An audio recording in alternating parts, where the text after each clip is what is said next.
Hi, Jim Cranston from 7 Every Minute and 7everyminute.com, the podcast and website by, for, and about baby boomers. Thanks for joining me tonight. And tonight we're going to cover how to find your own meaning in life. So let's get started. If you like what you hear, please, I'd really appreciate it if you hit the like button. And if not, please drop me in line as to what you'd like me to cover. And if you notice what I'm wearing, certainly the autumn season is upon us right now where I live. It's in the 40s and raining, which I think is just beautiful outside. So no matter where you are, I hope you really enjoy the evening. But I do want to say, because on nights like this, I really get involved in things. And so I do apologize if you're waiting for me to be on schedule. I was actually quite a bit late tonight because I totally lost track of the time, because this is my favorite season of the year. I just really enjoy it. But I'm glad you're here.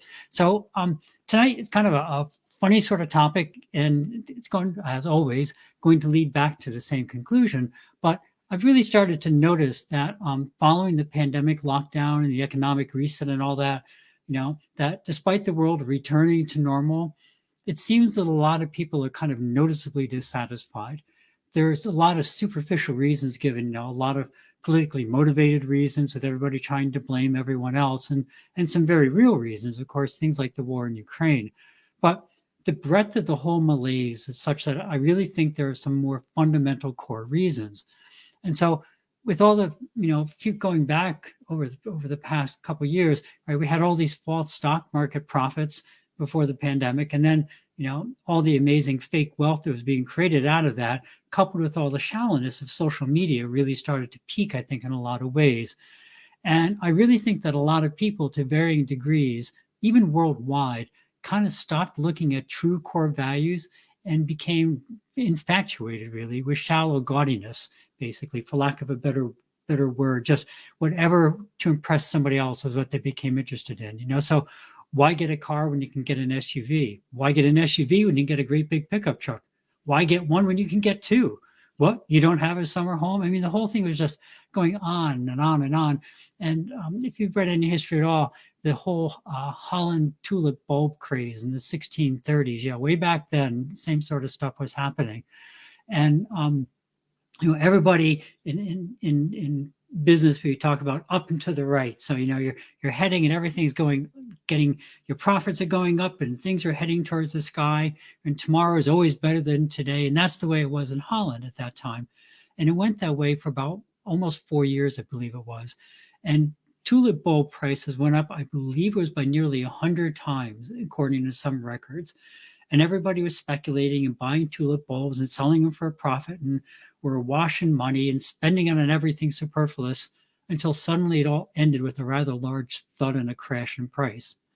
And, fast forward now to the past few years, and we see salaries skyrocketing for many people, stocks going up, your house doubling in value, and bidding wars over your asking price, and cars with almost no money down, and everybody was again focused on the superficial.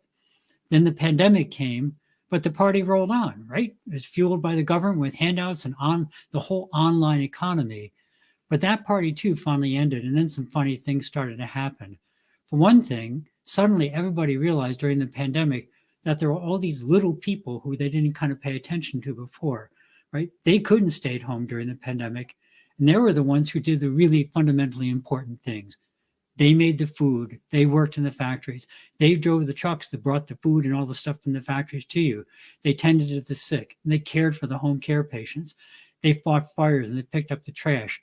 In short, they did what really were the important things that made life possible. And for a short while, it seemed like people might actually start to reset their values, to begin to realize what was truly important in life. It was things like friends and being able to eat what you wanted safely, to learn how to be with your family again and really enjoy each other's company, and to how to value all the little things that truly made life good. But then when the pandemic ended and the party started up again, something was kind of missing. People weren't really all that satisfied with trying to buy happiness, to live the superficial life. They started to realize that when you don't actually have a reason to do something, doing things for these self-aggrandizing reasons really, honestly, isn't that much fun. Buying a new house so your family is more comfortable, that's fun.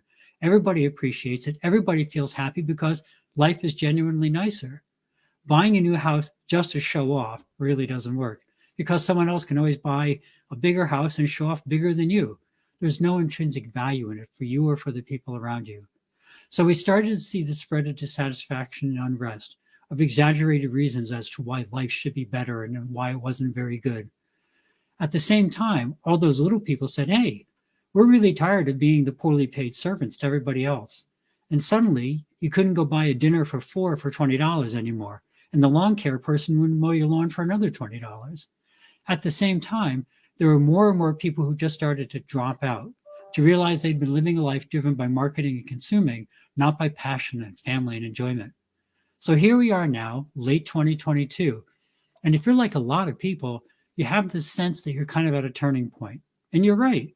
But in reality, you've been at this point for years. Every single day, every minute, you make decisions. And each decision can either lead you towards your goals or away from your goals. Every single one. So if you want to live a happier, more fulfilling life, if you followed along at all with me, you know what the answer is. You have to define your goals, envision them, and every single day choose to live a life in alignment with your goals towards your life purpose, moving you in a direction that you want. If you're still working because the money is good, we talked about this last week, then stop and look at the real costs and what you might be missing out on. We're in a very special time in the world right now. An old friend of mine used to say, change is opportunity. It doesn't matter how things are changing, whether it's going up or going down. There is opportunity for those who will seek it out. The world is changing. Some of it's good, some of it's a real challenge, but there's tremendous change going on all around us. It's up to each of us, each and every one of us, to seek out the good changes and to take advantage of them, to enthusiastically support the good ones and try and make each day one that brings us to a place of alignment with our goals.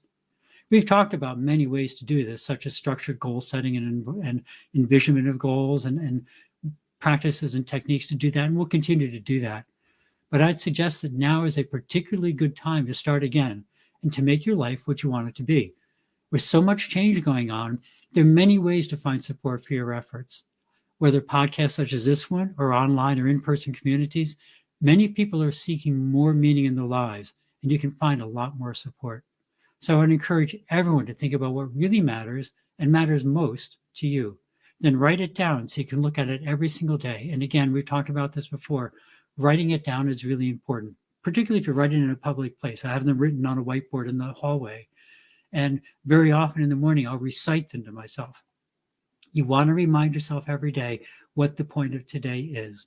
Then every day, say, what can I do to move one step closer to attaining the things that really matter to me? Having good friends or a happy family is endlessly better. And, it's whether you have your sneakers are cool enough or whether your house is big enough or whatever, those things will come and go. Having friends and family and truly important things around you, whether it's faith or however you get to that point, that's something that will last you a lifetime and support you for a lifetime. Write down what is important to you again, and then start living what is important to you, because that is what will bring you to true happiness.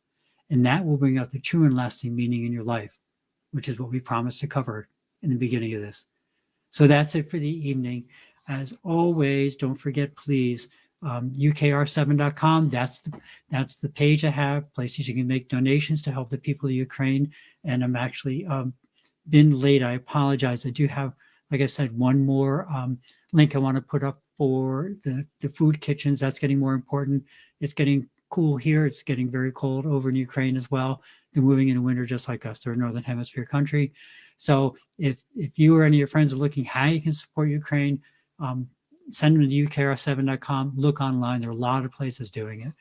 Remember, one of the best ways to support yourself is to care for others.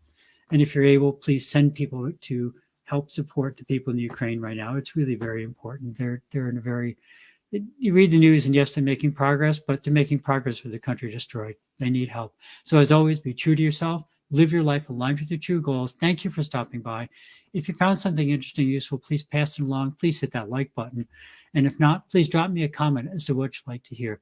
Remember to live the life that you dreamed of, because that's the path to true contentment. Love and encouragement to everyone, and see you next week on 7 Every Minute and 7everyminute.com. Thank you.